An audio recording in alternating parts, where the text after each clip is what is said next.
سورۃ حامیم السجدہ کی ابتدائی آیات ہیں۔ الحمدللہ وکفی وسلام علی عبادہ الذین اصطفی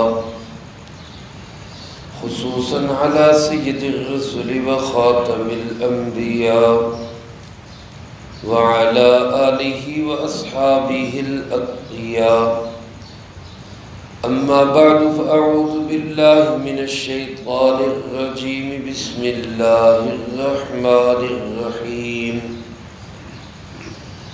حامیم تنزیل من الرحمن الرحیم کتاب فصلت آیاتہ قرآنا عربیا لقوم یعلمون بشیرا ونذیرا فأعرض أكثرهم فهم لا يسمعون وقالوا قلوبنا في أكنة مما تدعونا إليه وفي آذاننا وقر ومن بيننا وبينك حجاب فاعمل إننا عاملون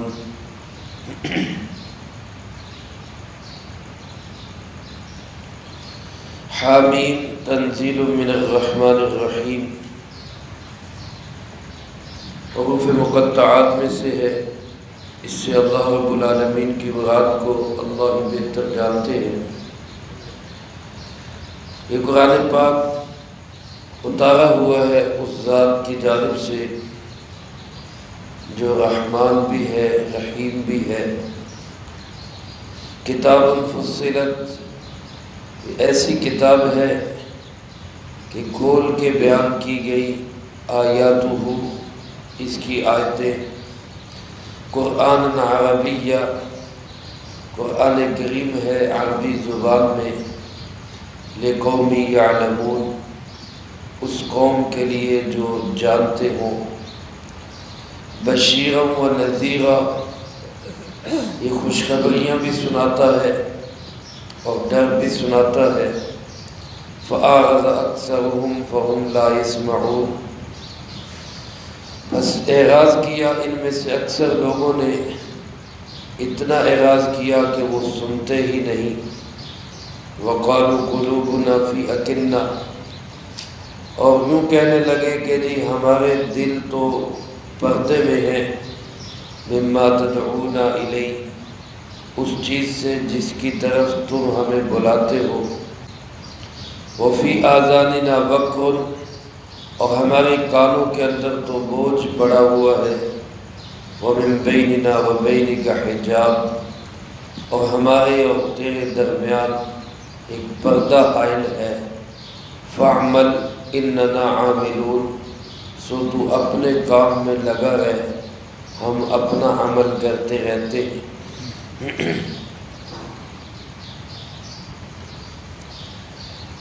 اس سورۃ مبارکہ کا نام حامیم السجدہ ہے، مشہور نام یہی ہے۔ ویسے اس سورت کو حامیم فصلت بھی کہا جاتا ہے۔ سورۃ حامیم کے اندر ایک سجدہ ہے، آیت سجدہ، اس کی مناسبت سے اس کو السجدہ کہا جاتا ہے۔ اور پہلی ہی آیت کے اندر بلکہ تیسری آیت کے اندر لفظ ہے فصلت، اس کی مناسبت سے اس سورت کو حامیم فصلت کہا جاتا ہے۔ جن سورتوں کا آغاز حامیم کے لفظ سے ہوتا ہے ان میں سے یہ دوسری سورت ہے۔ اس سے پہلی سورت حامیم المومن کہلاتی ہے اور اس سورت کو حامیم السجدہ کہا جاتا ہے۔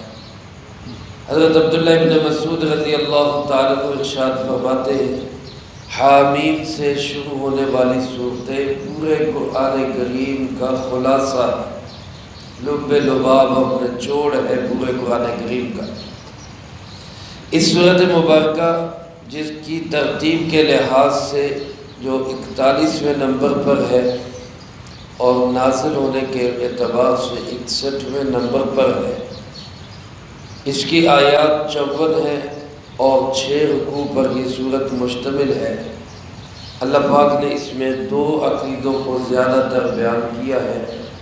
ایک تو اللہ کی توحید، اللہ ایک ہے، اس کا کوئی ساجی اور شریک نہیں، اور دوسرا جناب محمد کریم صلی اللہ علیہ وسلم کی رسالت اور ختم نبوت۔ ہمارے پیارے آقا جناب نبی پاک صلی اللہ علیہ وسلم اللہ کے رسول ہیں اور آخری رسول ہیں۔ اس کے علاوہ مرنے کے بعد دوبارہ جی اٹھنے کا بھی بیان ہے، قرآن کریم کی حقانیت، سچائی اور صداقت کا بھی بیان ہے، ضمناً اور بہت ساری چیزیں، کچھ قوموں کے واقعات کی طرف بھی اشارہ ہے۔ اس ساری صورت مبارکہ کے مضامین کا خلاصہ اور نچوڑ میں نے آپ حضرات کے سامنے عرض کر دیا۔ حامیم حروف مقطعات میں سے ہے، جس کے متعلق گزشتہ صورت میں بھی بات عرض کر چکا ہوں، لیکن سب سے بہترین بات یہی ہے کہ ان حروف سے اللہ کی مراد کیا ہے، اس کو اللہ ہی بہتر جانتے ہیں۔ یہ حروف مقطعات جتنے بھی صورتوں کے شروع میں آتے ہیں، یہ بعض علماء نے تو لکھا ہے کہ اللہ اس کے محبوب صلی اللہ علیہ وسلم کے درمیان راز اور نیاز کی بات ہے، تو جو آپس میں راز کی بات ہوتی ہے اس کو کھولنے کی اور اس کی تفتیش میں لگنے کی کوئی ضرورت نہیں ہوتی، لہذا ہم بھی اس کو ایسے ہی رکھیں گے۔ اس لیے سورت کے شروع میں شاید یہ لائے جاتے ہیں کہ انسان پہلے اس بات کا اعتراف اور اقرار کرے کہ میں کچھ نہیں جانتا، مجھے نہیں علم، میرا علم تھوڑا ہے، میرا علم ناقص ہے۔ پھر اس کے بعد قرآن کریم کو پڑھے گا تو اللہ پاک اس کے دل کے بند دروازوں کو کھولتا چلا جائے۔ لیکن جب انسان کے دل دماغ میں یہ بات بیٹھی ہو کہ جی مجھے سارا پتہ ہے، میں بہت کچھ جانتا ہوں، مجھے سارا علم ہے، تو پھر ایسا انسان قرآن بھی پڑھتا ہے تو قرآن سے بھی اس کو کوئی فائدہ نہیں ہوتا۔ اللہ ہمیں قرآن کریم سے فائدہ حاصل کرنے کی توفیق نصیب فرمائے۔ اس کے بعد اللہ پاک ارشاد فرماتے ہیں تنزیل، یہ قرآن کریم اتارا ہوا ہے۔ تنزیل کا معنی بھی اتارا ہوا ہوتا ہے، نزول کا معنی بھی اتارا ہوا ہوتا ہے، لیکن دونوں میں فرق یہ ہے، نزول کہتے ہیں کسی چیز کو ایک دم اکٹھا ہی اتار دینا، جیسا کہ قرآن کریم کو لوح محفوظ سے آسمان دنیا پر اکٹھا ایک ہی دفعہ آ گیا، اس کو کہتے ہیں نزول۔ اور تنزیل کہتے ہیں کسی چیز کا تھوڑا تھوڑا کر کے اتارنا۔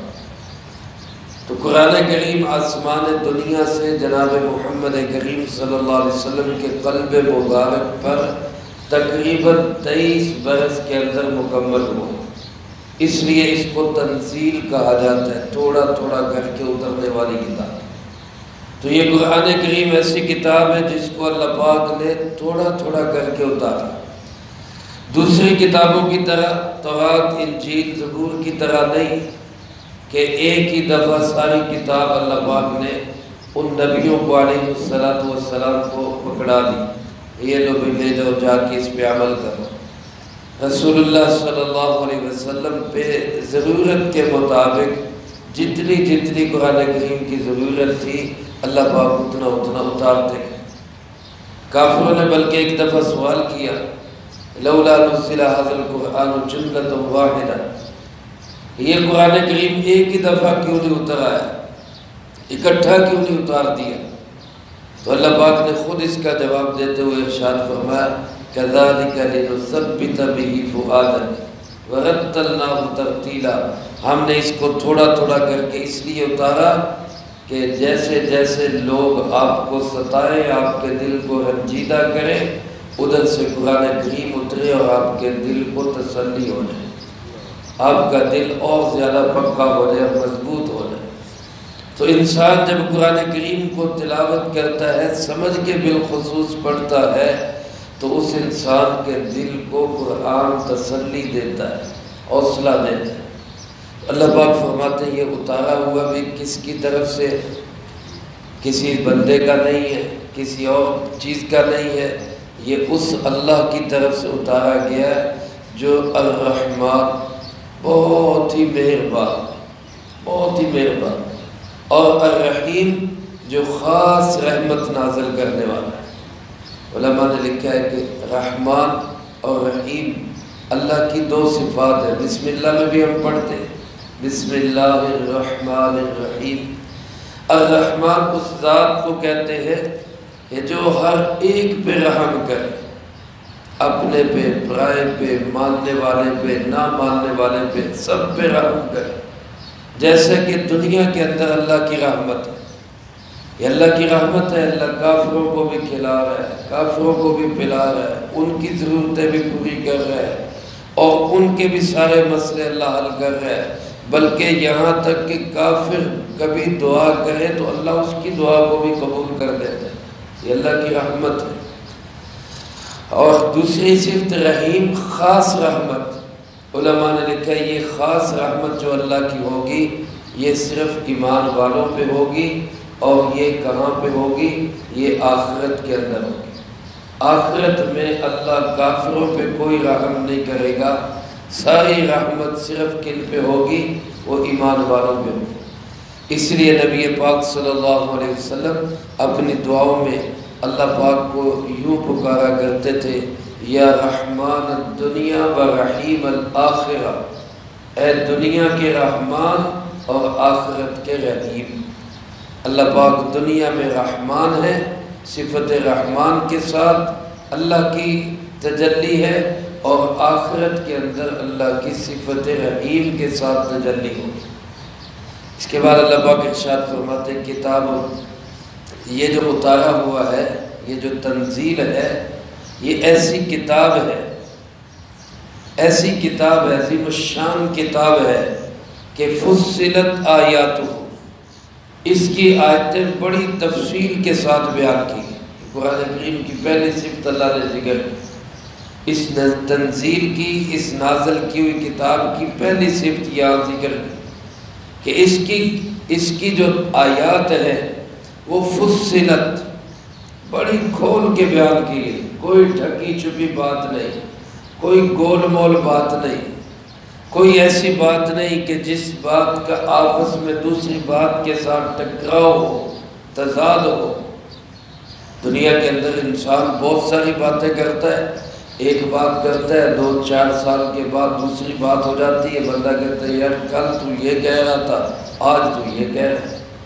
انسانوں کی باتوں میں ٹکراؤ ہو جاتا ہے، بدل جاتی ہے، لیکن اللہ فرماتے ہیں یہ میری کتاب، میرا کلام ہے، ایسی تفصیلی آیات ہے اس کے اندر کہ کسی آیت کی دوسری آیت کے ساتھ کوئی ضد نہیں، کوئی ٹکراؤ نہیں، کوئی آپس میں تضاد نہیں۔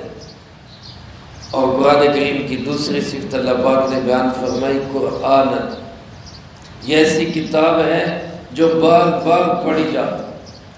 قرآن کہتے ہیں اس کتاب کو جو بار بار پڑھی جائے۔ آج دنیا کے اندر سب سے زیادہ پڑھی جانے والی کتاب کون سی کتاب ہے؟ یہی قرآن ہے۔ پھر تیسری صفت اللہ پاک نے اس کی یہ بیان فرمائی عربیت، یہ عربی زبان کے اندر، عربی زبان جو تمام زبانوں کی سردار زبان ہے، سب سے محبوب زبان ہے، اللہ نے اس قرآن کریم کو اس عربی زبان میں نازل کیا۔ لیکن فرمایا اس کا فائدہ کون اٹھائیں گے؟ لِقَوْمٍ يَعْلَمُونَ، اس قوم کے لوگ فائدہ اٹھائیں گے جو علم رکھنے والے ہیں، جو جاننے والے ہیں، جو اللہ رب العالمین کی صفات کو تسلیم کرنے والے ہیں۔ ورنہ کتنے عرب لوگ تھے جو عربی ہو کر بھی اس سے فائدہ نہیں اٹھا سکے۔ بلکہ یہاں علماء نے لکھا ہے رسول اللہ صلی اللہ علیہ وسلم کی دین کی دعوت جب چمکنے لگی اور بڑے بڑے لوگ مسلمان ہونے لگ گئے، حضرت حمزہ رضی اللہ تعالیٰ عنہ مسلمان ہو گئے، حضرت عمر رضی اللہ تعالیٰ عنہ مسلمان ہو گئے، اور بڑے لوگ دین کے اندر شامل ہونے لگ گئے، تو کافر بڑے پریشان ہوئے، یار اس کی دعوت کو کیسے روکا جائے، اس کے مشن کو کیسے روکا جائے، اس کے پروگرام کو پھیلنے سے کیسے روکا جائے۔ تو ایک دن اسی طرح حرم میں بیٹھے ہوئے ان کا ایک سردار تھا جس کا نام تھا عتبہ ابن ربیعہ۔ عتبہ ابن ربیعہ بڑا سمجھدار انسان تھا، بڑا فصیح و بلیغ تھا، بات کرنے کا بڑا ماہر تھا۔ اس نے کہا کہ اگر تم مجھے اجازت دو میں بات کر کے دیکھوں۔ انہوں نے کہا چلے جاؤ، تم کر لو بات، تم اپنا زور لگا کے دیکھ لو۔ تو یہ عتبہ نبی کریم صلی اللہ علیہ وسلم کے پاس آیا اور آ کے کہنے لگا اے محمد صلی اللہ علیہ وسلم، جس طرح تم نے اپنی قوم کو تقسیم کیا ہے اس طرح کسی نے بھی اپنی قوم کو تقسیم نہیں کیا ہے، تو نے تفرقہ ڈال دیا۔ جیسے آج کل لوگ سچی اور حق بیان کرنے والوں کو کہتے ہیں یہ تفرقے ڈالتے ہیں، اللہ کے محبوب صلی اللہ علیہ وسلم کو بھی کافروں نے یہی کہا کہ آپ نے تفرقہ ڈال دیا، بھائی کو بھائی سے آپ نے لڑا دیا، باپ کو بیٹے سے لڑا دیا۔ پھر آپ سے کہنے لگا کہ یہ بتاؤ کہ تم صحیح ہو کہ تمہارے والد صحیح تھے؟ اب صلی اللہ علیہ وسلم خاموش رہے، آپ نے کوئی جواب نہیں دیا۔ پھر کہنے لگا تم یہ بتاؤ کہ تم صحیح راستے پہ ہو کہ تمہارا دادا صحیح راستے پہ تھا، عبد المطلب صحیح راستے پہ تھا؟ آپ نے کوئی جواب نہیں دیا۔ پھر خود ہی کہنے لگا کہ وہ تو انہی بتوں کی عبادت کرتے تھے جن بتوں کی آج تم نفی کر رہے ہو، بتاؤ پھر حق پہ تم ہو کہ وہ ہو؟ تم کیسا رویہ اختیار کر رہے ہو کہ اپنے باپ دادے کو تم غلط کہہ رہے، ان کے دین کو تم غلط کہہ رہے، اور میں نے تمہارے جیسا انسان نہیں دیکھا جس نے اپنی قوم کے اندر ایسی تفریق اور تقسیم ڈال دی۔ پھر کہنے لگا کہ بیٹا یہ بتاؤ اگر تمہارا مقصد اس سے دولت اکٹھی کرنا ہے تو ہم مکے کی ساری دولت تمہارے قدموں میں ڈال دیتے، اگر تمہارا مقصد سرداری وڈیرا اور نواب بننا ہے تو میں ان سے بات کر لیتا ہوں، آج کے بعد تم ہمارے سردار، اگر کوئی بادشاہت چاہیے تو ہمیں بتا، ہم تیرا ساتھ دیتے ہیں، بادشاہت حاصل کرتے ہیں، اور اگر تیرے اوپر کسی جن کا اثر ہے، کوئی چیز تیرے اوپر حاوی ہو گئی ہے اور تو اس کے علاج پہ قدرت نہیں رکھتا تو تب بھی ہمیں بتا، ہم تیرے علاج کے لیے سارا سرمایہ لگا دیں گے، تیرا علاج کرائیں گے۔ اس نے بڑی لمبی چوڑی گفتگو کی۔ جب اس نے یہ باتیں کر دی تو آپ نے اس سے پوچھا چچا تیری بات مکمل ہو گئی؟ اس نے کہا میری بات مکمل ہو گئی۔ آپ نے فرمایا اب میری سنو۔ اس نے کہا سناؤ۔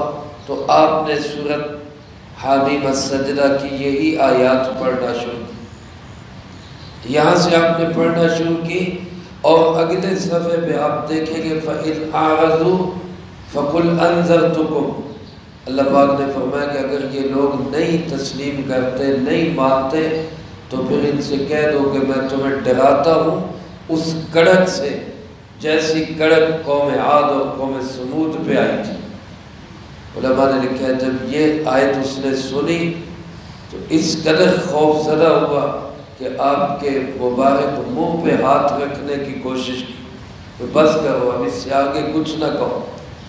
آپ پڑھتے گئے، اگلے 2 رکوع کے بعد سجدہ آ رہا ہے، وہاں جا کے آپ نے سجدہ کیا، یہ اٹھ کے چلا گیا، اس نے نہیں کیا۔ جب یہ اپنی قوم کی طرف واپس گیا تو لوگ اس کو دیکھ کے کہنے لگے ادھر چہرے دا رنگ وہ نہیں ہے جڑا پہلے سے، جی میں پہلے گیا اس میں دیکھ میں کرتا گل، میں جا کے سمجھانا، انہیں واپس آیا تو چہرے دا رنگ ہی بدلیا، کوئی اور ہی رنگ ہے چہرے تے نظر آ کے اپنی قوم سے کہنے لگا۔ انہوں نے پوچھا بھی کیا بنا؟ کہنے لگا میں اس سے ایسا کلام سن کے آیا ہوں جو نہ شعر ہے نہ نجومیوں کا کلام ہے نہ وہ جادو ہے، اس کلام کے اندر اپنا ہی ایک اثر ہے۔ انہوں نے کہا ہمیں تو بتا وہ ہے کیا؟ کہنا اے مینوں بھی نہیں پتا، سمجھ مجھے بھی نہیں آ رہی کیا وہ کہہ رہے ہیں، لیکن اس کلام کا اثر بڑا۔